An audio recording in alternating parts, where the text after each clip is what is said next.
así, costuro por encima, con cuidado de no darle puntitos a la sonda, porque si no nunca la voy a poder sacar. Más abajo sale mi sondita que tiene forma de T, pero ya con un orificio mucho más pequeño que el que yo hice en un principio. Y entonces, esto se esteriliza hacia afuera. Con el paso de los días, una vez cicatrice, yo jalo, y como esto es bien flexible, las dos patitas que están ahí salen por donde yo jalo, aquí abajito en esta otra porción. Tracción y sale toda la T. Fuga un poquitito, casi nada ya. Entonces, otra situación que me puede servir una sonda es para explorar cavidades y obtener una muestra anatómica o una muestra de líquido para su estudio, ya sea histológico, estudio citológico, estudio químico o estudio bacteriológico, como ocurre en los abscesos. Tiene un absceso, por ejemplo, aquí, yo hago una punción, coloco un catéter especial, un drenaje, ¿ya? O una sonda, y puedo obtener muestras para hacer estudios de esa porción de anatómica. Otra función importante que puede servir una sonda es para cohibir hemorragias. ¿Qué quiere decir cohibir? Disminuir, parar, ¿qué más? Cesar. Entonces, yo me cohibí del gasto, señor, yo dejé de gastar. Cohibir hemorragia quiere decir parar hemorragia. ¿Cómo va a parar una sonda? ¿Cómo una sonda puede parar una hemorragia? Por compresión. ¿Cómo? Con balones en los vasos sanguíneos. ¿Qué quiere decir eso? Imagínense ustedes una sonda redondita y larga. Un tubito. ¿Cómo puede un tubito parar una hemorragia? Solamente puede pararla si tiene en su pared un balón, como por ejemplo aquí. Este tubito, esta sondita,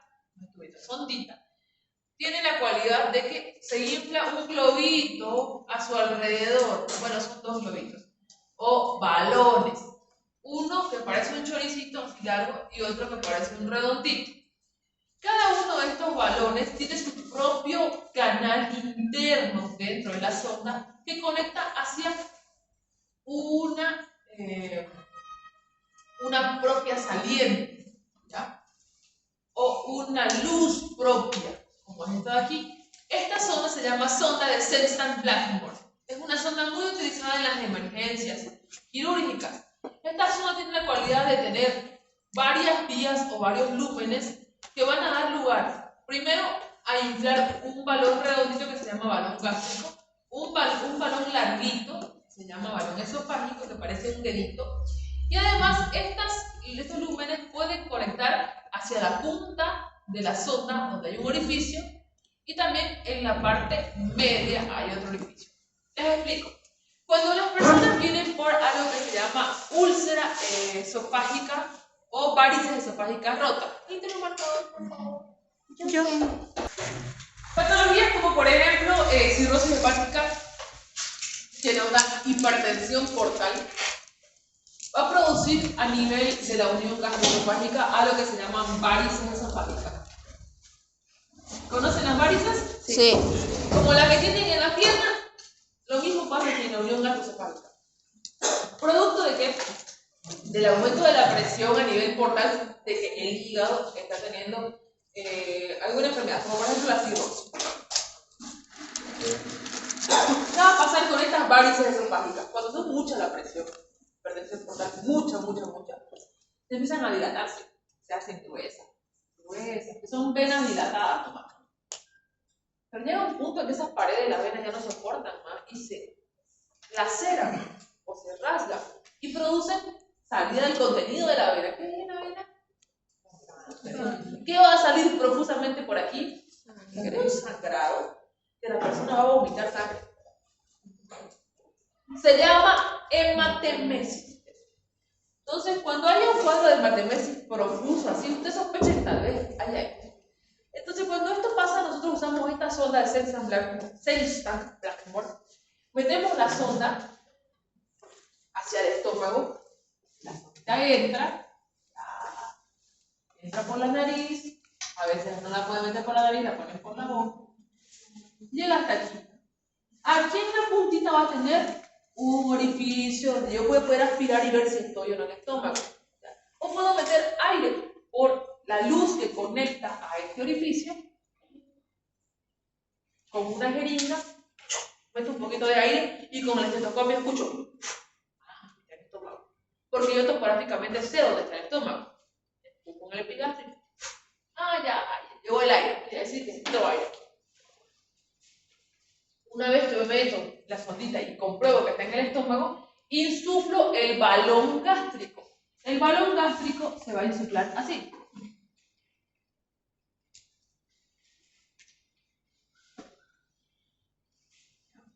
Lógicamente, pues esta unión es más chiquita. Bueno, tiene su propio conductito dentro de la misma sonda, la luz del balón gástrico. Lo insuflo y aseguro de que esté bien infladito y que no se va a salir de esta unión gastroesofágica. Una vez yo estoy segura de que este baloncito está insuflado y está atajando la sondita, está en una posición apropiada, el otro paso es insuflar el balón esofágico y que tiene su propia luz también. Insuflo ese balón y al inflar un globo, ¿qué va a pasar? Va a empezar a crecer el balón y va a empezar a ocluir los lugares donde puede ser que esté sangrando. Ocluye y con eso paro el sangrado. El siguiente paso, ¿cuál es? Aquí había otro orificio.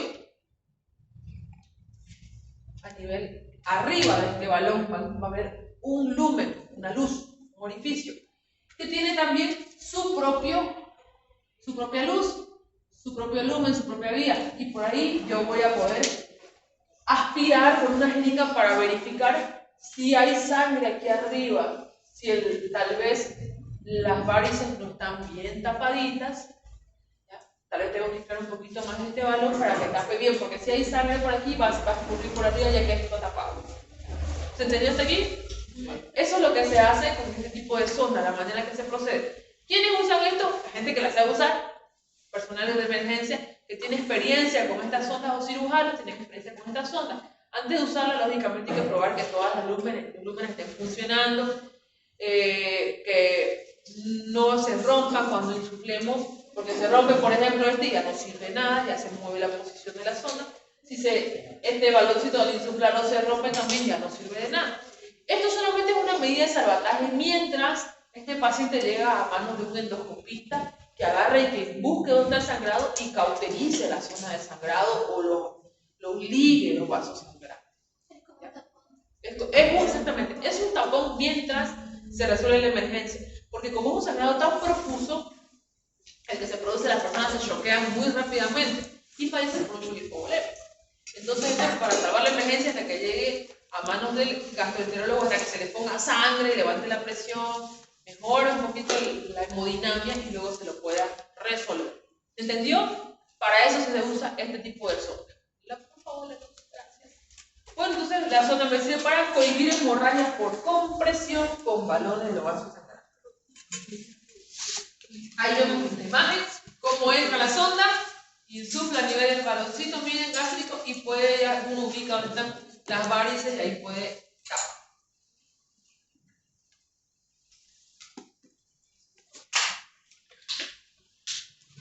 ¿Listo? Sigamos.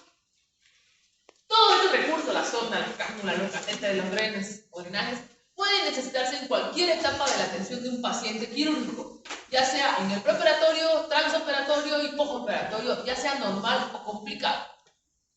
Y en algunas situaciones de patologías crónicas, como por ejemplo patologías oncológicas, donde el enfermo debe permanecer con una sonda, por ejemplo, el resto de su vida. En el caso de que se haga una exéresis de un segmento del tubo digestivo, tenemos que poner una sonda de alimentación permanente. Una persona que tiene, no sé, un cáncer a nivel de próstata, tiene que estar con su sonda toda la vida. O sea, en algunas situaciones, las sondas van a tener que permanecer en el paciente como recurso extremo, pero hay que saber usar. Deben conocerla ustedes. Vamos a ver las definiciones. ¿Qué es una sonda? Una sonda es un tubo flexible de hule, de látex o de plástico que es empleado para introducir o para drenar líquidos o gases de cavidades u órganos. ¿Con qué objeto se hace eso? Con un objetivo, fin diagnóstico o terapéutico. La sonda fue pueden ser de una o de varias vías. Por ejemplo, vemos aquí una sonda rectal que es de una sola vía, una sola luz, una sonda gástrica que también tiene una sola luz, una sonda uretral, ¿ya? En este caso tiene dos lúmenes, miren, una luz que va a dar al orificio que está en la punta y una segunda luz que va a ir a insuflar el balón, o un segundo canal, si quieren llamar. ¿Qué es una cánula? Una cánula es un instrumento semirrígido con un trayecto interno que se utiliza para administrar gases o permitir salida de secreciones del aparato respiratorio, y que para su colocación o instalación se requiere el uso de algún instrumento o un equipo quirúrgico. ¿Qué puede ser el instrumento o equipo quirúrgico que vayamos a usar? Un laringoscopio, un bajalengua, un equipo de traqueotomía. Hay de diferentes tipos, las cánulas tenemos de hule, de plástico, silastic, y pueden ser de una o dos vías para insuflar. Aquí vemos la famosa cánula de Mayo, rígida, tiene un trayecto interior, un hueco por dentro. Para colocar la cánula de Mayo solo necesito un bajalenguas. Aquí, por ejemplo, tengo una cánula de traqueostomía. Para poner una cánula de traqueostomía que va a la tráquea, yo necesito un material quirúrgico especial para hacer ese procedimiento. Entonces, siempre se necesita un material. Equipo quirúrgico, hago un corte a nivel de la tráquea, introduzco, miren, la cánula, y por su vía accesoria, yo puedo insuflar aquí con esta manguerita y me infla el balón que hay en su interior para fijar. ¿Qué son los catéteres? Son estructuras tubulares finas que se usan sobre todo en el aparato cardiovascular para administrar líquidos y sustancias endovenosas o intraarteriales. Efectuar mediciones con fines diagnósticos y terapéuticos. Hay de una o varias vías, se fabrican de polietileno, silastic y pueden ser radiopacos para su control por imagenología. Las famosas bránulas, miren, de diferentes medidas, tamaños. Estas se colocan en venas periféricas y tenemos aquellas que se pueden colocar en venas de mayor calibre, como por ejemplo venas del cuello. En la región inguinal tenemos venas de grueso calibre, podemos poner esta otra que tienen 2, 3 vías, hay catéteres especiales, miren cómo vemos aquí. ¿Qué son los drenajes o drenes? Pregunta examen. Son estructuras tubulares, blandas, rígidas o combinadas con perforaciones, ya sean únicas o múltiples, que se llaman fenestras, esos huequitos, que se emplean para facilitar la salida de secreción o excreciones de órganos y cavidades. Tenemos diferentes tipos de drenajes, como por ejemplo vemos aquí, estos que se hacen de látex o de hule, también se llama drenaje de Pearl-Ross, estos que son planitos, ¿ya? Se pueden poner en el interior de una herida para ayudar a eliminar o a exteriorizar secreciones, ¿no? Que pueden salir por capilaridad. Algunos como este en su interior tienen una especie de canalcitos, Otros más rígidos como este de acá son como unas mangueritas que vienen conectados a reservorios. ¿Ya? Pueden ser como una manguerita así o puede ser superficie plana, como este de aquí, son un Jackson Press, se llama. Entonces, estos aquí pueden ir incluso conectados a reservorios que pueden producir aspiración o presión negativa, como este Mosu, como un acordeón. Tú lo conectas ahí y esto aspira la secreción. Especial para cirugías del tórax, por ejemplo. ¿Hasta aquí alguna pregunta? Ok. Pretendía hacerlo más rápido, pero miren, ya son media. ¿Hasta qué hora la clase? La sonda vesical o sondaje vesical. Tienen que aprender a hacerlo si toda su vida, alguna vez van a tener que colocar una sonda. ¿Nos va a enseñar? El sondaje vesical es una técnica que consiste en introducir a través de la uretra un catéter o sonda uretral que va a alcanzar la vejiga urinaria para favorecer así la eliminación del contenido de la vejiga. ¿Cuál es el contenido de la vejiga? Orina. Muy bien. ¿Cuál es el objetivo? Fines diagnósticos o fines terapéuticos. ¿Cuáles son entonces las indicaciones de la colocación de una sonda vesical? Son indicaciones diagnósticas o terapéuticas. Diagnóstico, como su nombre lo dice, para hacer diagnóstico, para descifrar, para identificar el problema, y terapéuticas para darle solución al problema del paciente. ¿Cuáles son las indicaciones diagnósticas? Hacer un control de diuresis, obtener muestras para estudio bacteriológico o estudio citológico, valorar el residuo vesical porque es característico de algunas patologías, hacer un estudio urodinámico, exploraciones que requieran que introduzcamos algún tipo de contraste, como diagnóstico de estenosis uretral, localización y calibre, o como una manera complementaria a otro estudio como es la cistoscopía, biopsias vesicales o caracterismos uretrales.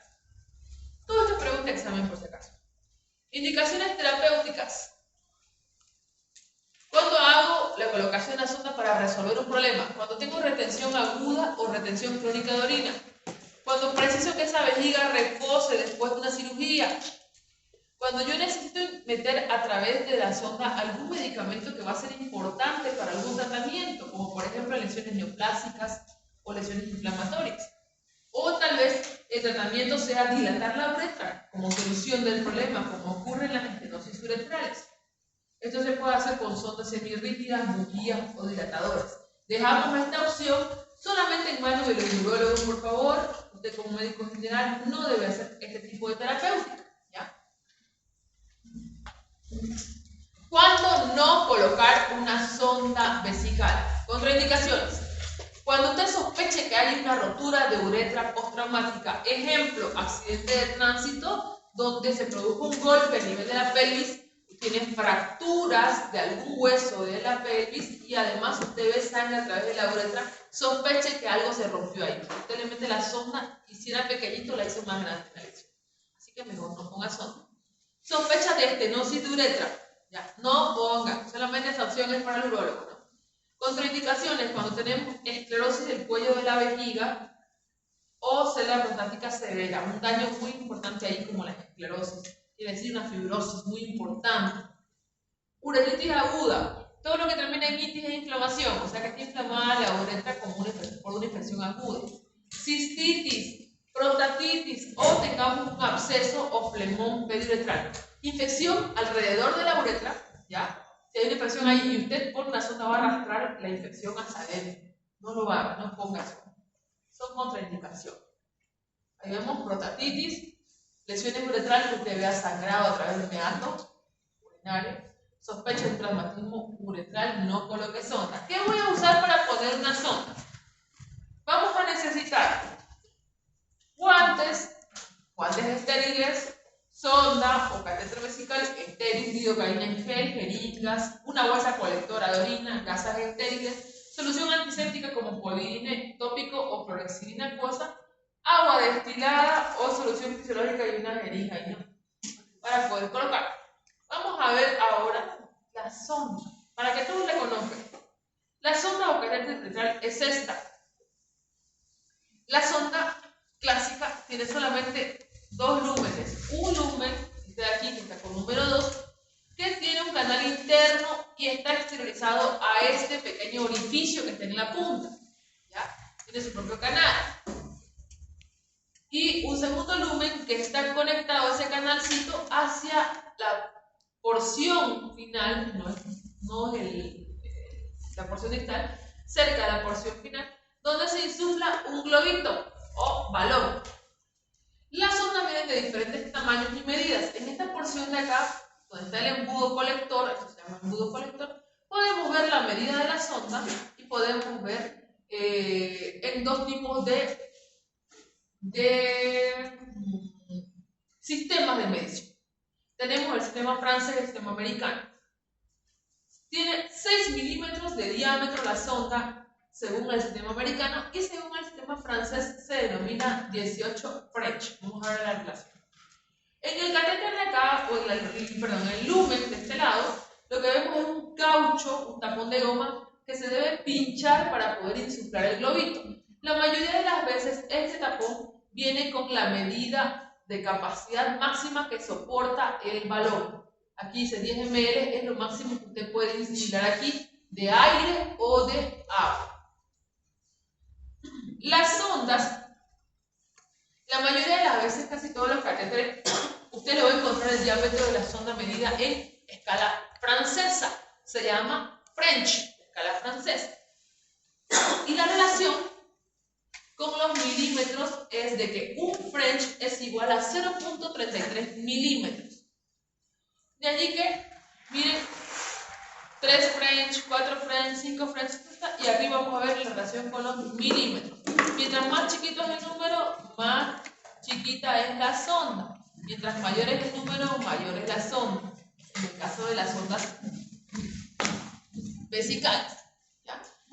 El adulto promedio, sin ninguna lesión anterior, usamos más o menos la de 16 French, que son como 5.3 milímetros.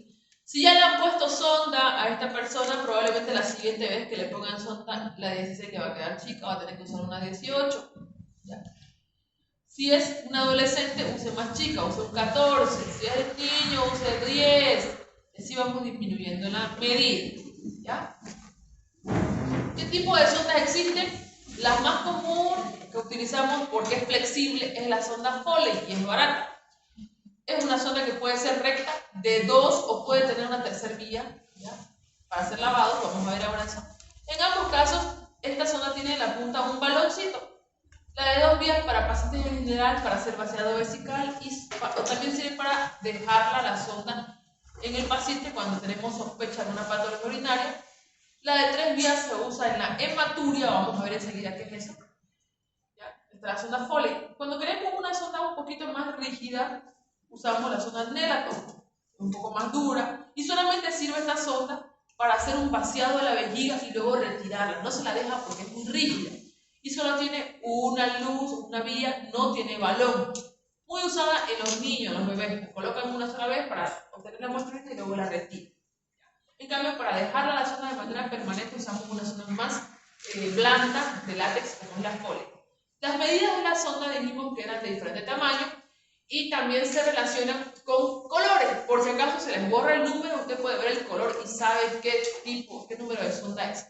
De allí que cada una tiene una asignación de un color, tanto para la sonda Foley como para la sonda Nelaton se usan los mismos colores. La sonda 16, que es la más común usada en adultos, es de color naranja. La vemos acá, naranja. Y más gruesa que esa es la número 18, que está en color rojo. Al igual que de este lado, la Nelaton 16 es naranja y 18 es rojo. ¿Cuál es la derecha? ¿Qué? ¿Qué es la derecha? Nelaton. Son las más rígidas. ¿Cómo? Doctora. Hay dos naranjas, Pero doctora. hay dos naranjas, el 24 y el 16. Ah, esta es una naranja más clarita. Ah. La 24. Y esta es una naranja más intensa. Algo característico de las sonditas, por ejemplo, la Foley, es que vienen dos bolsas. Una bolsa plástica y afuera tiene otro cobertor más, que es mitad plástico y mitad papel, como vemos aquí. En la parte del papel vienen las características de las sondas, la medida, el número o el diámetro, y viene la fecha de vencimiento. No que el material se venza, sino la esterilidad es la que se vence. Eso tiene que permanecer en un lugar seco. Cuando usted va a utilizarlo, abre la bolsa plástica con papel, ¿ya? Y adentro hay otra bolsa dentro de la sonda. Y esa tiene que ser tocada con guantes estériles para poderla manipular. Las sondas tienen diferentes puntitas, como aquí vemos la punta recta, que es la punta aconada, como cono, estrellada, biselada, como está aquí biselada, acodada, y son las diferentes puntitas. Cuando yo hago un corte aquí, puedo apreciar los dos canalcitos. Miren, el canal más grande, que es el sistema colector de orina, que va a este pequeño orificio conectado, y el canal más chiquitito, que está conectado al caucho colectivo, que va al globito. También las sondas de Nelaton tienen diferentes puntitas: recta, acodada de Mercier, acodada cónico vulvar, la plana y la biselada.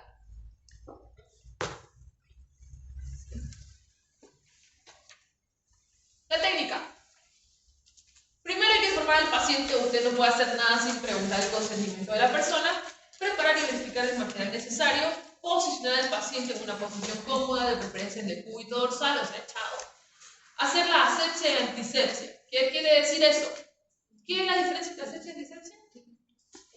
Asepsia es la... Muy bien. Entonces, primero con guantes de procedimiento, una gasa, solución antiséptica. Hacemos la limpieza 3 veces, 1, bota otra gasa, 2 y 3. Siempre desde lo más limpio hasta lo más contaminado. ¿Ya? En el caso del varón es un poquito más difícil hacer la antisepsia. Usted tiene que retraer la piel del glande y limpiar todo el glande. Porque ahí está el meato urinario. Tiene que agarrar bien y limpiar. 1, 2, 3 veces. Luego, como si usted lo suelta, el pene va a ir para cualquier lado y se va a contaminar. Entonces, yo le sugiero siempre poner una gasa estéril y apoyar el pene ahí. Luego, sacarse los guantes de procedimiento y ponerse en guante estéril para hacer el procedimiento. ¿Ya? ¿Qué es lo que hay que hacer? Primero hay que introducir anestesia o gel anestésico. Entonces, agarra una jeringa usted, este es el primer paso. Agarra la jeringa y la destapa, se saca la destapa y le instala con el ayudante, desde luego, lidocaína en gel. La voy a tapar solo con el émbolo de la jeringa. Entonces, agarra el pene y con la jeringa, con el gel, pone la puntita de la jeringa sin aguja en el meato urinario y le inyecta el gel anestésico. 10 ml de gel anestésico para que eso entre por toda la uretra, impregne y sea fácil que entre a la sonda. Una vez usted ya inyectó el gel anestésico, agarra la sondita que ya se la pasaron, está estéril, y usted le introduce toda la sondita. Entra toda la sondita y verifica si sale orina o no. Si no sale orina, agarra una jeringa sin aguja, la punta de la jeringa la introduce en el colector, como vemos acá, y aspira para ver si sale orina o no. Si sale orina quiere decir que está en vejiga. Ah, ya, saca usted la jeringa, la bota, recién insufla el baloncito. Y el baloncito se debe insuflar con 10 ml máximo, según la capacidad de la sonda, de agua destilada. Insufla, conecta la bolsa colectora y luego retira el excedente de sonda. Usted retira y va a ver que hay un punto en que la sonda ya no sale más porque el balón atora en el trígono vesical. Cuando eso pase, ya no sale más sin haber contaminado parte de la sonda, meta un poquito más. Porque si usted deja el balón ahí atorado en el trígono vesical, jalando va a lastimar. Entonces no lo deja ahí jalando porque hace peso. Métalo un poquitito más. Y luego fija, como pone la bolsa colectora y fija la pierna de la persona. Una cintita para que eso no esté jalando. En el caso de la mujer, la diferencia de esta técnica es que igual se hace la limpieza, cuando hace la antisepsia, tiene que abrir los labios mayores y menores y hacer la limpieza por dentro. Ya. Bota nuevamente, vuelve a hacer la limpieza, vuelve a hacer la limpieza donde está el meato, pone una gasa estéril, suelta, la vagina se cierra nuevamente y está la gasa ahí guiándonos y protegiendo la esterilidad. Se cambia los guantes y luego mete la sonda. Aquí ya no precisa inyectar 10 ml de lidocaína porque la uretra de la mujer mide entre 4 y 5 centímetros máximo. Algunas 3, 2. En cambio, en el varón mide 10, 15, dependiendo de la longitud del miembro. Cambia entonces la dimensión de la uretra. Por lo tanto, aquí solamente impregnamos con gel, lidocaína en gel la punta de la sonda y la metemos. Es hasta un poco más fácil en la mujer. El único inconveniente es encontrar la uretra. O sea, saber de anatomía. Porque hay más de uno que mete por la vagina. Hay que ver dónde está la vagina y por adelante, ahí está el meato. No hay que cometer ese error, ¿ya? Tanto en el hombre como en la mujer se insufla el globito y se fija la sonda a la piernita. Para que no esté colgando con el peso de la diuresis y jalándome la sonda. Entonces yo agarro y conecto a este sistema colector o bolsa colectora. Esta es una sonda, miren, inflada, y esta es la bolsa colectora. Ahí vemos la sondita de 2 vías. Y aquí tengo un ejemplo de la sonda de 3 vías. La sonda de 3 vías, ¿cuál es la característica? Tiene una vía de Yapa. Esa vía viene y conecta con un segundo orificio de manera independiente de la arteria. O sea, tiene un canal más para un orificio, un segundo orificio. ¿Para qué me sirve eso? ¿Para qué dije que servía? Y ahí vamos a la otra parte. Perdón. A las complicaciones. ¿Qué complicaciones pueden haber producto de la colocación de una sonda Foley? Primero, falsa vía. Usted rompa la uretra. Que usted raspe, dañe, lesione y se produzca más adelante una estenosis de uretra. Que usted no haga una buena antisepsia y se arrastre microorganismos y usted produzca una sepsis, abscesos, flemones periuretrales, contaminación de todo tipo, uretritis, prostatitis, epididimitis. Usted puede producir todo eso si no hace una buena antisepsia y una buena técnica y cambio de guantes. Ahora, ¿qué pasa con esta otra complicación? Cuando pone una sonda, una persona que tiene retención urinaria, lleva 6 horas sin orinar, y tomó muerta, bueno, tiene la vejiga grande, viene porque no puede orinar, usted pone la sonda y sale 500 ml, 1 litro, litro y medio de orina, 2 litros de orina, 2 litros y medio de orina, termina de salir orina y sale sangre. Fusilado. Eso ocurre porque la vejiga está tan dilatada. Cuando hace una descompresión brusca, los vasos que irrigan la vejiga. Internamente se pueden llegar a lacerar las paredes y producen un sangrado. Todo lo que es sangre va a producir coágulos. Entonces, ahí es donde entra la sonda de 3 vías. Esto que les acabo de mencionar es muy común en la gente que no sabe la teoría. La famosa hematuria ex vacuo, quiere decir un sangrado después de la evacuación de la vejiga. Esa hematuria ex vacuo es debido a la descompresión brusca de la vejiga por retención urinaria importante. Cuando tenemos una dilatación tan grande de esa pobre vejiga y descomprime bruscamente, pasa esto. ¿Cómo se evita que esto pase? No dejando que se evacúe bruscamente la vejiga. Entonces, usted pone la sonda, empieza a salir, ya sabe el antecedente de que lleva muchas horas sin micción la persona y ha palpado el globo vesical grande esa vejiga. Entonces, usted pone la sonda y espera que salga. Sale 500 ml y usted cierra la sonda. ¿Cómo la cierra? La manguerita agarra y la dobla así y le pone una cinta. Ya está cerrada. Y deja a la persona unos 20 minutos. Luego lo desdobla la manguerita nuevamente y sigue evacuando. 200, 300 ml. Cada 300 ml usted lo cierra. Espera 20 minutos. Espera 20 minutos, lo abre. Espera otros 300 ml y lo vuelve a cerrar. Y hace esto lentito, no importa que evacúe de a poco. Ya alivia con los primeros 500 ml. Alivia. Entonces, ¿para qué? Para que esa descompresión no sea brusca, sea paulatina. Y evitemos así esa hematuria ex vacuo. Ahora, si ya pasó alguien, su compañero al internado, no se fijó, lo descuidó, le puso la sonda, fue de una vuelta, fue al baño, volvió y ya está haciendo sangre. ¿Qué hace usted para salvar la papa? Saca la sonda antes que pase más tiempo.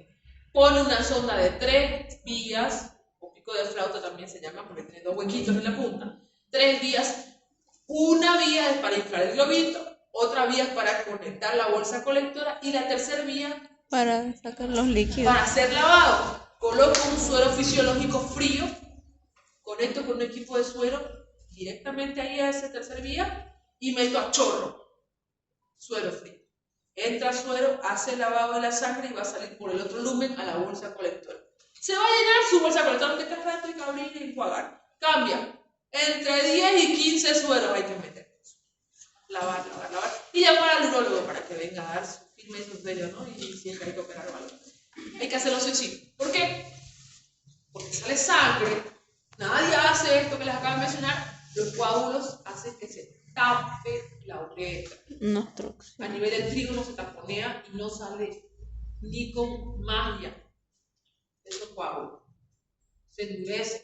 Fácilmente produce globo vesical, rotura de vejiga, se infectan, etc. Entonces el urólogo tiene que venir a solucionarse así y meter unos dilatadores especiales. La cosa se vuelve complicada y esto es iatrogénico, quiere decir que el daño lo ha hecho el personal que la atendió a la persona, al paciente. Entonces usted tiene que saber que esto puede pasar y cómo lo va a solucionar.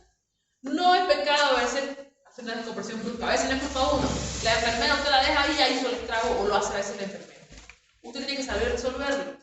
O un médico que no sabe, por ahí, produce una hematuria ex vacuo. Se actúa rápido, saquen la sonda, pongan de 3 vías y pónganse a lavar. Si en último caso no tiene una sonda de 3 vías porque usted está allá en el monte, ¿qué va a hacer? Por el mismo colector que está conectado a la bolsa, por ahí usted agarra una jeringa, mete 20 de sueros, enjuaga, bota. Mete, enjuaga. Unas 4 horas, metiendo 10 litros de suero. Entonces mejor tenga siempre una sonda de 3 vías por si acaso en la mochila. Y si no hay suero, doctora, ¿por qué? Tiene que haber suero, Sí o sí. Tiene que haber suero. Tiene que ser estéril lo que le están metiendo. ¿Ya? Esa es la manera de resolverlo, por si acaso le pido avisar. Bueno, ¿qué cuidado tiene que tener la sonda? Limpieza del meato urinario y de las zonas adyacentes. Asegurar que siempre esté permeable para evitar la éstasis urinaria. Si usted ve que hay sedimento en la bolsa, cambie la sonda, cambie la bolsa. La sonda Foley común se cambia cada 15 a 20 días y la sonda Foley siliconada especial se cambia entre 30 y 45 días. ¿Alguna pregunta, señores?